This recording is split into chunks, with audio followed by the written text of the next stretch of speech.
So I first started, um, I guess my work started before my PhD with Northern communities in Ontario. I lived in Thunder Bay for a number of years and worked in the community um, on typically policy issues at the provincial level, but from that Thunder Bay perspective. And then moving into my degree, I spent some time in 2021 in Iqaluit, where I lived, and I worked for the government of Nunavut for some time. Um, and I also volunteered in the community at the thrift store and worked alongside some community members there. And now I'm beginning my research component where I'm hoping to talk to more community members about their experiences with energy in Iqaluit and their experiences with electricity specifically.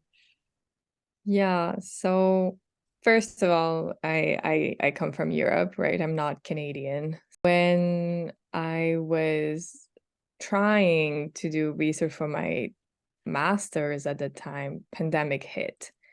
And so while I was able to sometimes do some odd Zoom calls here and there, the whole in-person fieldwork plans just kind of went down the drain.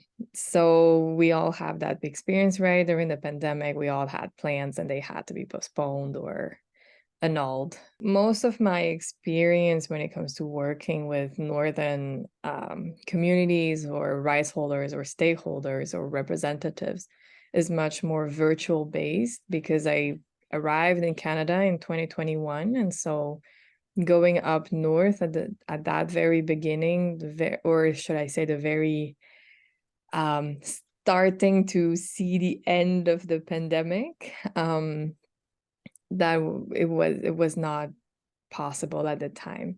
And so most of my experience are virtual. So that means that as a research assistant, I had to do some interviews with representatives, for instance, from Nunavik. Then I actually just came back from teaching for 2 weeks in Nemaska, which is Cree territory in Quebec.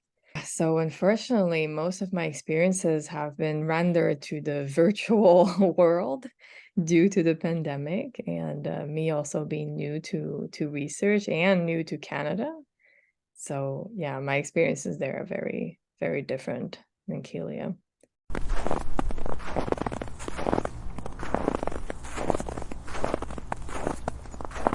The first, I guess, would be, I know it sounds a bit pedantic, but is to do some prior research. So, for instance, when coming into a community or coming into any context for that matter, no matter where in the world, you oftentimes come with a head full of solutions. If you're confronted to a problem, a natural reaction would be to try to find a solution, which is also true, but there are many, many people on the ground who are working for those solutions already. And so it is about acknowledging the collaborative aspect of research and to also acknowledge collaboration with also just people, people outside of academia or outside of policymaking is participating with just the people that live there on a daily basis. Because in the North, you are dealing oftentimes with smaller communities on a smaller scale. So for an example, in Sanikiluwak, we are under 1,000 inhabitants. So these are truly small communities, meaning that participatory component of doing research is very, very strong because everybody will have an opinion, right? Is their home. And news travel fast. Of someone new in the community, it travels fast. And so everybody will want to say something or to say their opinions. And this is very, very strong when doing research in the North, like that participatory element of it. So I guess a word of advice or a word of encouragement would be to embrace that and to enrich the research by including voices that sometimes you don't often see in reports or in journal articles or these kinds of things, is giving agency to individuals that are not always included in research. And that for the North, I think we are very fortunate to have individuals living in day-to-day lives that are at times passionate about their communities. So I think this is a strength to embrace. Yeah, and I think building on that idea of participation and collaboration is embracing that full sense of control that you might initially want or have over your research plans or your work plans, and kind of making sure that you're flexible and you're open to new directions that you might be taken in, and following those lines. If a community is excited about a certain topic or a certain solution that you haven't considered yet, that can be an exciting way to expand your research or take it in a new direction. So not being afraid of that, but seeing that as an opportunity to really enrich your experience and your research and the community all at once. So I think being open to new ideas and experiences is essential for any sort of work in any community, like Anna was saying, not just the North, but really anywhere. When you're coming in from elsewhere, you want to be open to whatever the ideas are percolating in that community, and not to seek to impose your ideas just because you feel like you have to. From my experience, there's always room to reevaluate plans halfway through, although it may seem like they're set in stone. There's typically, especially if it's coming from community, there's room for movement and expansion or redirection at point in your research process. Yeah, definitely. When you're talking to communities that, has already a lot of research going on in that area, right? Like there is a lot of research fatigue for some communities. And so fostering that element of agency, right, like participatory, can truly help in doing your research and in doing your project, whatever that project may be. Like it really helps when people feel they have a voice, then like another researcher coming in with their own ways and their own conclusions. Yeah, I really agree with that. Yeah, exactly.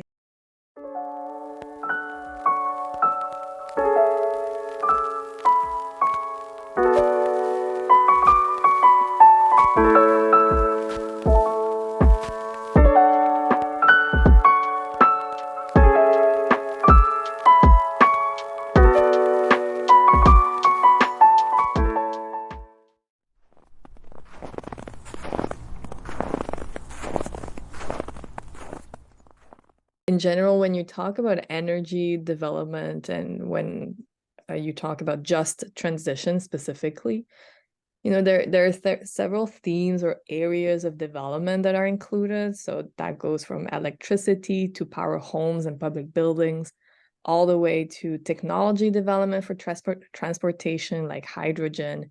But also that also includes, for instance, heating in private homes.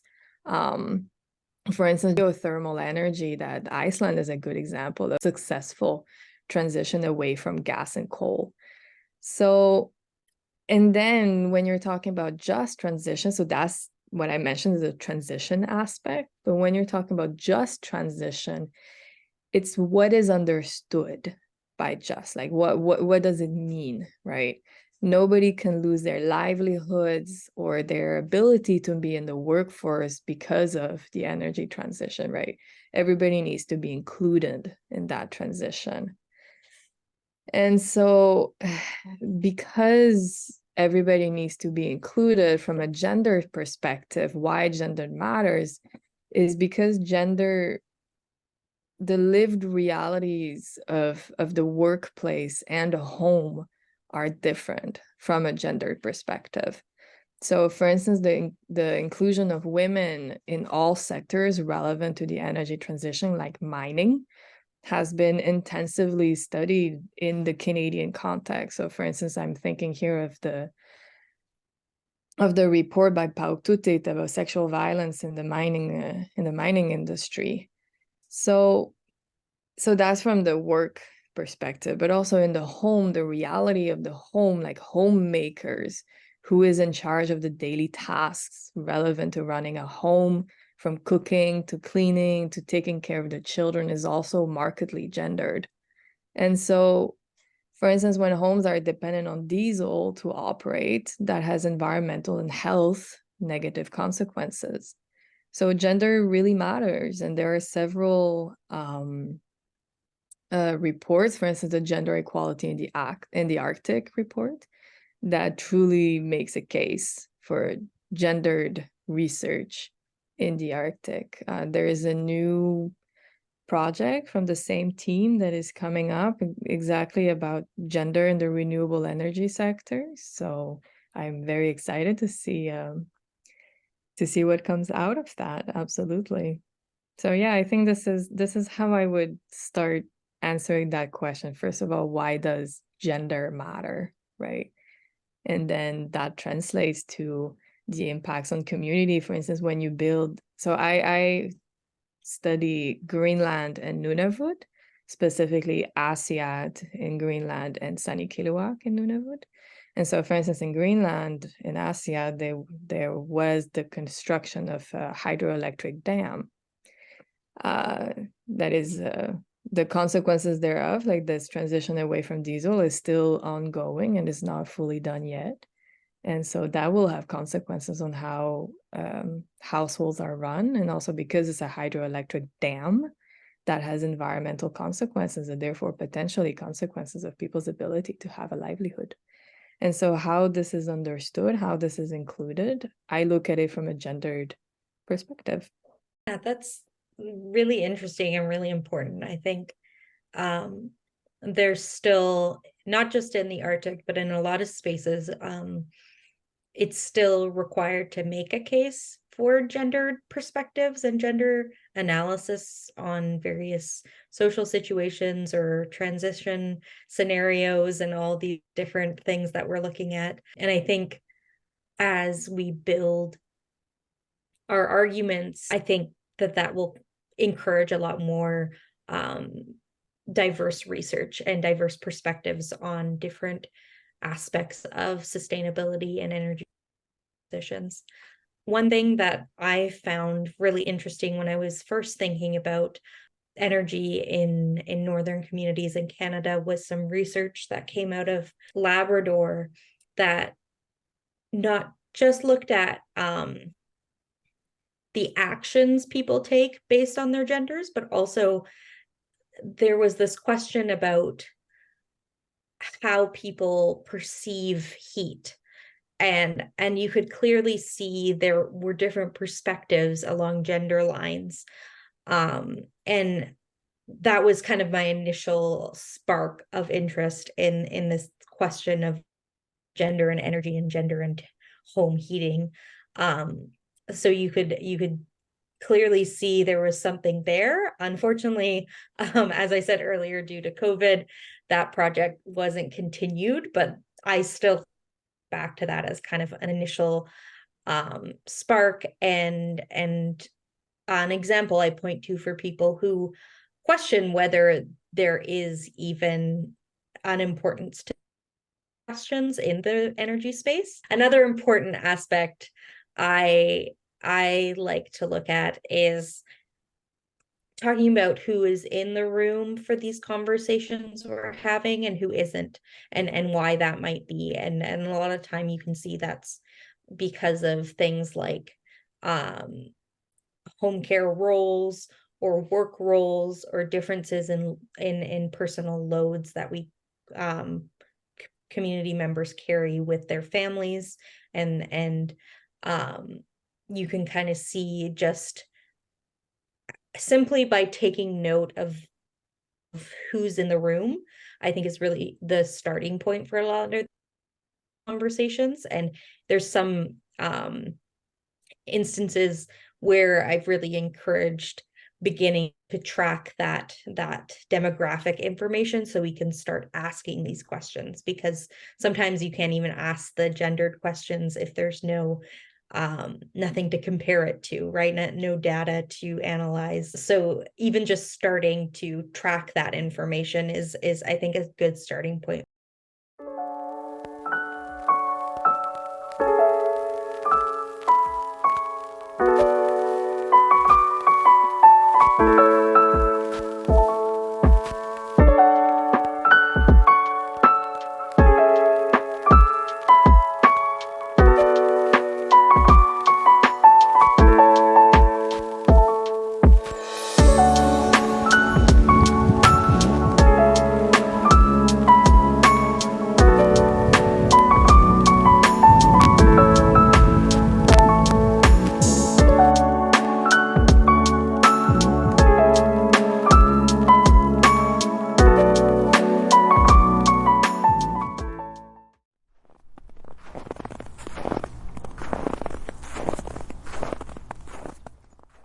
Building on what you just said, Kaylia, about asking who's in the room,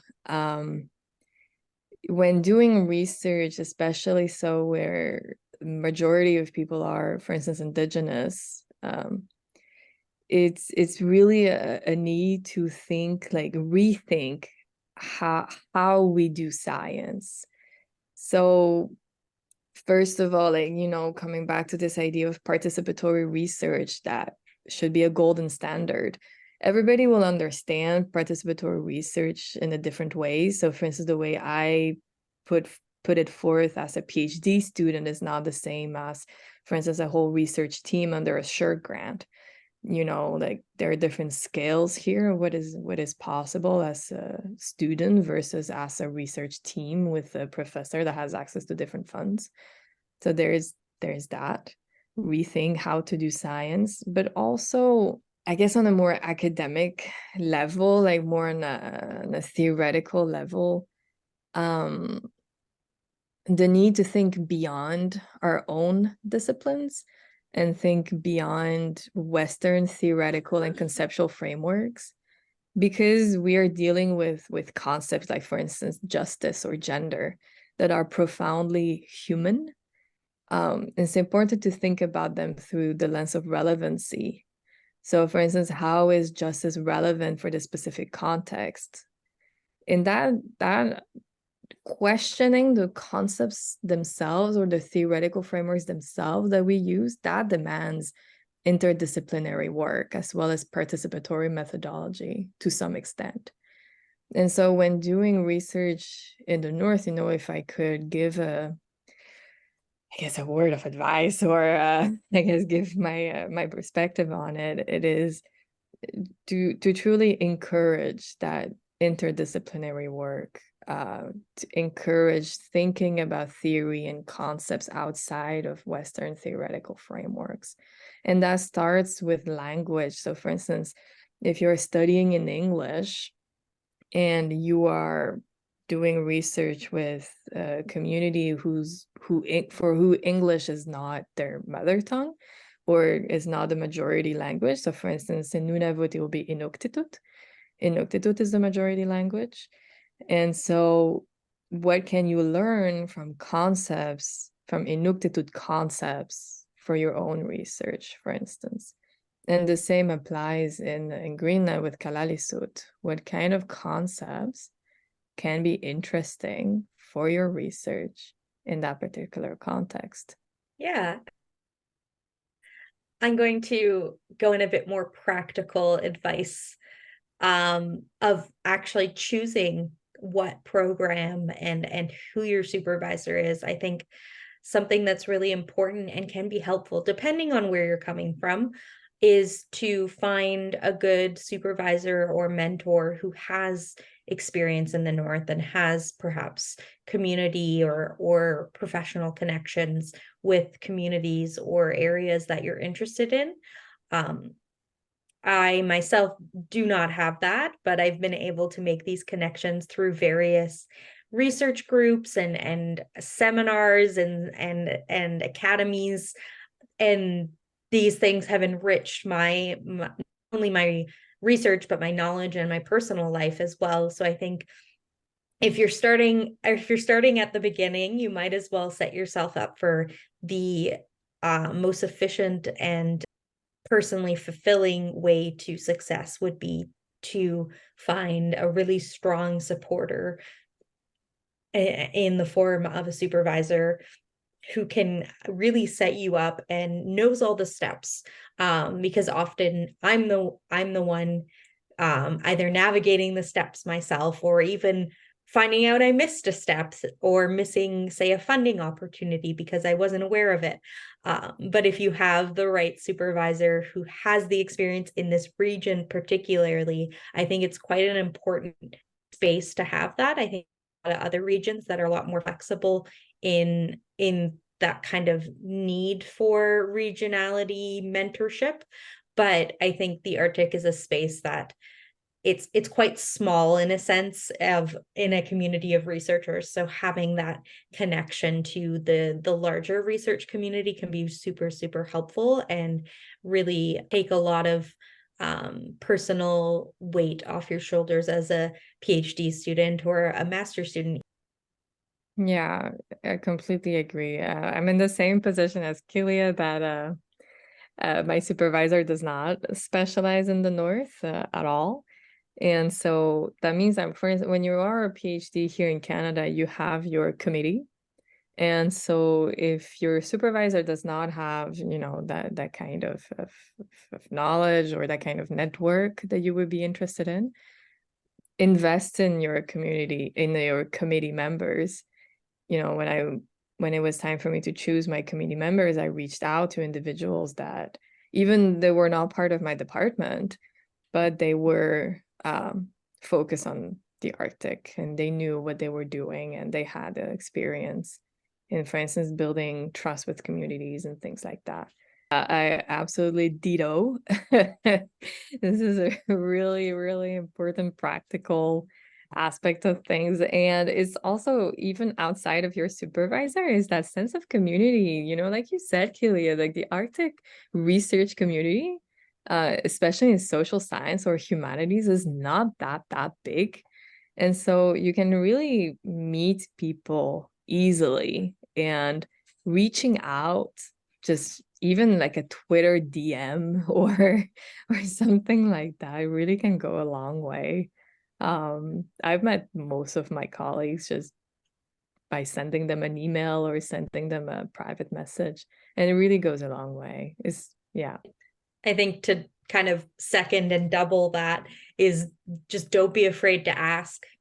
And whether that's asking for an introduction or for help with something, just not being afraid to ask anyone for assistance. And I think generally speaking, most people are happy to at least direct you in the right direction to ask questions if they don't have answers. I think just having that knowledge that you can ask questions and don't be afraid to do that early on, because that will help you and go a really long way later on.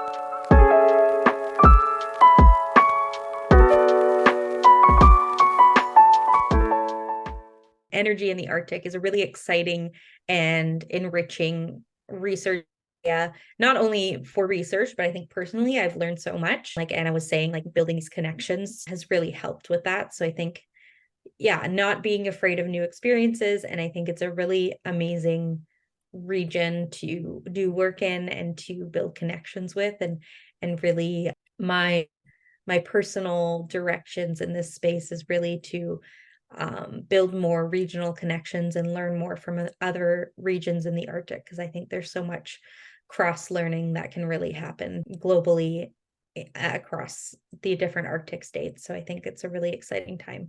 Absolutely. For instance, at the last Arctic Circle Assembly, there was really that emphasis on the third pole with the Himalaya region.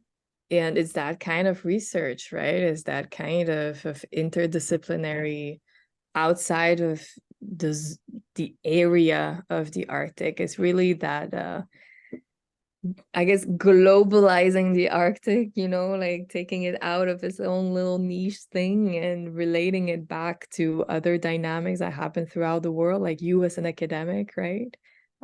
Because people living there have done that for absolute decades, especially indigenous organizations have connections worldwide. And so it's about, the academia following with that impulse and relating it back to other places in the world and trying to learn about it this way. Oh, absolutely. I agree. It's the perhaps I find this is the most interesting and exciting part of doing research in the Arctic.